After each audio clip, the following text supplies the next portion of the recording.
बुंडू में आजसू के मिलन समारोह में 200 युवाओं ने ली पार्टी की सदस्यता। आजसू पार्टी के संगठन विस्तार अभियान के तहत गुरुवार को अपना फैमिली होटल में मिलन समारोह का आयोजन हुआ। इस दौरान सैकड़ों युवाओं ने पार्टी का दामन थामा और जनहित में कार्य करने का संकल्प लिया। प्रताप सिंह मुंडा के नेतृत्व में लगभग 200 युवाओं ने पार्टी का दामन थामा।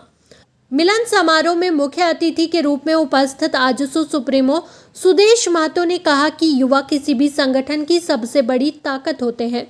इतनी बड़ी संख्या में युवाओं का जुड़ना तमाड़ विधानसभा में पार्टी के बढ़ते जनाधार का स्पष्ट संकेत है।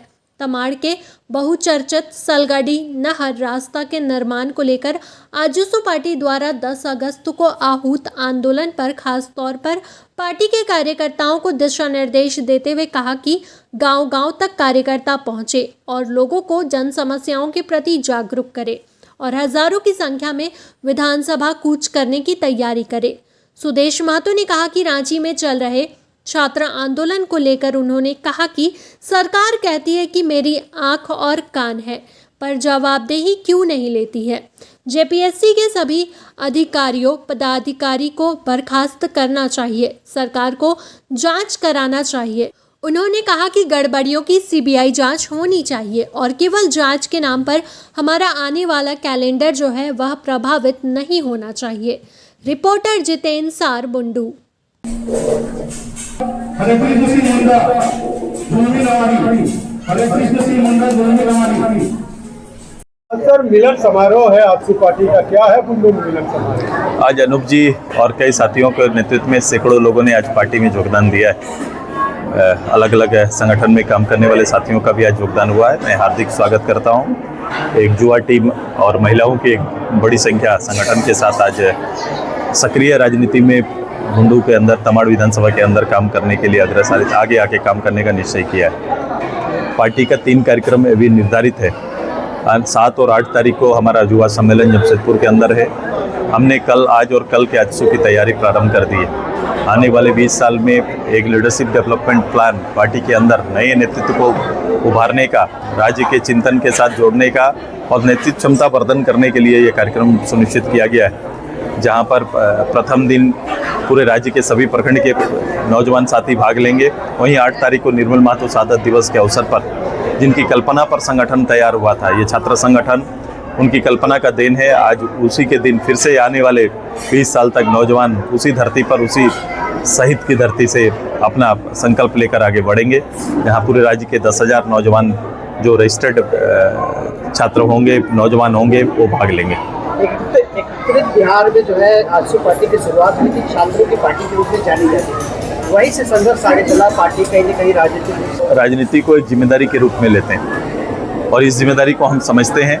आज के दिन में जिन विषयों को लेकर, परीक्षा को लेकर सेंट्रल देश के अंदर में, खासकर दिल्ली मुख्यालय में एक बड़ा आंदोलन तैयार हुआ, जिसका प्रतिफल भी आया है। सरकार ने कई सुधारें की है।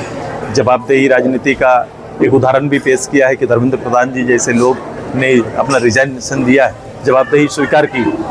दूसरा कि हमारे प्रदेश के अंदर उससे बड़ा, जबकि यहाँ के सारे एग्जाम्स को कहीं ना कहीं शक की दृष्टि से देखा गया है, यहाँ पेपर लीक के कई मामले आए हैं। सरकार से आग्रह करते हुए 12 दिन तक 13 दिन तक यहाँ के छात्र आंदोलन कर रहे हैं और उनका सीधा डिमांड है कि भाई जेपीएससी के अंदर में या कर्मचारी चयन आयोग के अंदर में जो भी लोग हैं, जो भी लोग काम कर रहे हैं, ये हमने अपने छात्र संगठन से भी इस बात को बड़ा स्पष्ट किया है कि सबसे पहले अगर न्याय करना है तो सबसे पहले उसके अंदर बैठे लोगों को हटाना पड़ेगा। मात्र चेयरमैन से पूछताछ, मेंबर्स को पूछताछ, कुछ लोगों के अरेस्टिंग से ये काम ठीक होने वाला नहीं है। अगर राजनीतिक सरोकार राजनीतिक सरोकार रखने वाले लोग अगर उस पदों पर बैठेंगे तो उसमें कभी भी पारदर्शिता का आप संभावना नहीं ढूंढ सकते। इसलिए जो विशेष लोग जो जिस चेयर को होल्ड कर सकते हैं, जिनको एग्जाम लेने का, इस तरह के सेंटर चलाने का, इतना बड़ा जवाबदेही लेने का जिनकी क्षमता है, वैसे लोगों को आके बैठाना पड़ेगा, जिससे ये बेहतर हो सकता है। इसलिए सबसे पहले जेपीएससी से और अपना कर्मचारी चयन आयोग में बैठे हुए सारे लोगों को बर्खास्त करना चाहिए, उनके खिलाफ जांच होनी चाहिए, गड़बड़ियों की सीबीआई जांच होनी चाहिए और ये केवल जांच के नाम पर आने वाला जो हमारा कैलेंडर है वो प्रभावित नहीं होना चाहिए। ये बेसिक चीजें हैं। तो लोग इसी रूप से अभी हैं, छात्र पड़े हुए हैं। मुख्यमंत्री बोल रहे हैं कि मेरा कान और आंख है।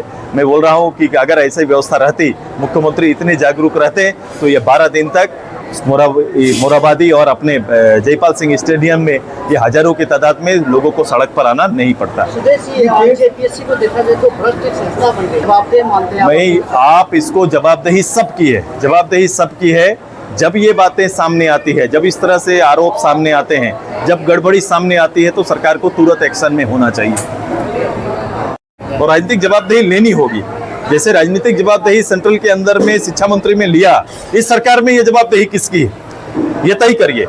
जो अभी कमेटी बनी है वो तय करे कि सरकार के अंदर में अगर ये गड़बड़ी हुई है तो इसकी भी जवाबदेही सरकार के लोगों को लेना चाहिए। क्या मुख्यमंत्री इसकी जवाबदेही लेने के लिए तैयार हैं?